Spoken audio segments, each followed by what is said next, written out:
Hello, everyone, and thank you for attending our second annual FinCloud Security Summit. There's been a wealth of information shared today, and if you've missed any of the sessions, don't worry. They are all on demand. They will be available shortly. We'll send out an email notification when you can go back and review any of these at your leisure. But in the meantime, I would like to take just a moment and remind you of some of the other things that Cloud Security Alliance is working on that might be relevant to you and your organization. First, and probably most eminent, is we have a survey coming out next month on operational resiliency in financial services. This is a topic that has been discussed quite a bit within our Financial Service Leadership Committee, and is something that we recognize with all of the recent regulation and just the more sensitivity to oversight for how we go about demonstrating good resiliency of our cloud services. This is something at the top of many CISOs and other cloud leaders' minds. So we'll have a survey.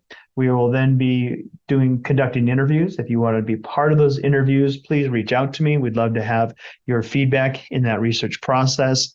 And then that will all result in a report similar to the State of Financial Service Cloud report that we published last year. This one being on operational resiliency. How do we achieve that? How do we demonstrate that? And what are some of the best practices going forward? We also will continue to map to financial frameworks. We've just completed a mapping to the European Cloud User Coalition, their profile. That should be available very shortly. And then also, if you are not aware, last year we've also mapped to other financial frameworks, CRIs, the Cybersecurity Risk Institute's cloud profile. They just released their version 2. We also have worked with IBM Financial Services and many others with their frameworks mapping and looking at how we can harmonize all these really good requirements into a central list of controls so that people can achieve what they're trying to, whether it's for their own internal governance or for some type of regulatory compliance.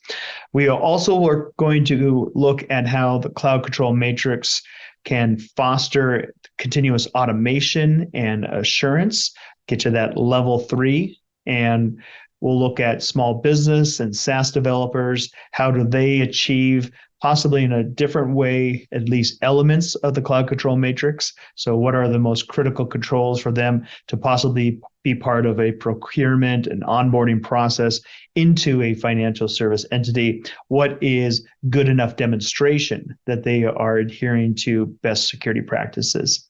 And then we'll also continue to raise the awareness of STAR. We may need your help with this, whether it's with regulators or just regionally cloud professionals, making people aware of all the information that is within the cloud STAR registry, as well as opportunities for us to expand that. We've already built in privacy. We have code of conduct with GDPR. We've looked at and have SOC 2 and ISO 27000 recognition for those types of assessments and audits, and looking at how we can now apply that. So hopefully there are ways that cloud service providers can minimize their demonstration. We want them to be doing the security and focus on the security, but how do we minimize the documentation and the demonstration to third parties that that's actually happening?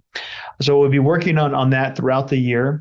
Some other research that we might be considering is guidance on pen testing for compliance, how to respond to a data breach incident. We know that there is some great collateral already available on CSA's website, but it's starting to get a little old, and we're looking at possibly revamping that with a focus on use cases for financial services, as well as just general education and collateral for regulators and auditors that might be looking at how do I assess a multi-cloud financial institution.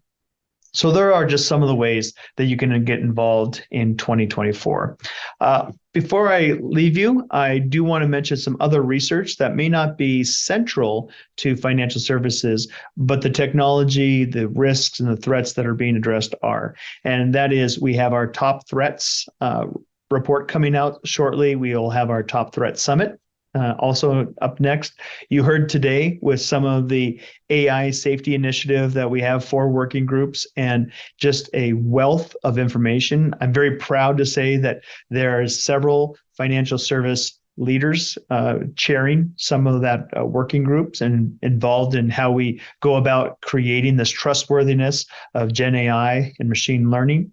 We also have our quantum. We have three current papers that are out there. One is on a challenge for transitioning a blockchain to quantum safe cryptography. I know blockchain sometimes quickly gets dismissed as only focused on cryptocurrency, but I really foresee the value of blockchain to be used for authenticity, for authorization, especially as AI starts to challenge our traditional ways of demonstrating authenticity. I really have high hopes that blockchain might be one of those ways that we can move forward with true confidence in the identity of those that are trying to access our information. And then also we have one on quantum security controls and another one on quantum and AI. There is a synergistic relationship between quantum and AI. I think AI is going to help us improve some of the algorithms and methodologies of how we apply quantum. And of course, quantum is going to accelerate the ways and throughputs of how we can manage our LLMs. So with that, I'll also mention that we do have plenty of training that I see many of our financial partners, our financial members using. We have our CCSK that I wanted to make everyone aware is being updated this year. So you will see a revision before the middle of the year. We also have our cloud certificate on audit knowledge. That is an important one for anyone that has a highly regulated enterprise. And then also our Zero Trust, our certificate of knowledge in Zero Trust also seems to be really resonating with many of our financial members. Speaking of our financial members, I would be remiss if I also didn't mention that we have several meetings a year. We have our industry briefings where we bring in a subject matter expert to present for 20, 30 minutes and then have a good, healthy peer-to-peer conversation with Chatham House rules on things that are relevant to cloud professionals working within financial services. And please look forward to other FinCloud Fridays that we will be publishing here shortly. And if you want to be involved as a speaker, always looking for new topics and new speakers for our FinCloud Fridays. So please reach out to me or CSA and happy to get you involved in that. With that, I will thank you. This is going to be a very busy year for us at CSA with all of our financial service initiatives, and I'm hoping that you will be part of that. Thank you and have a great day.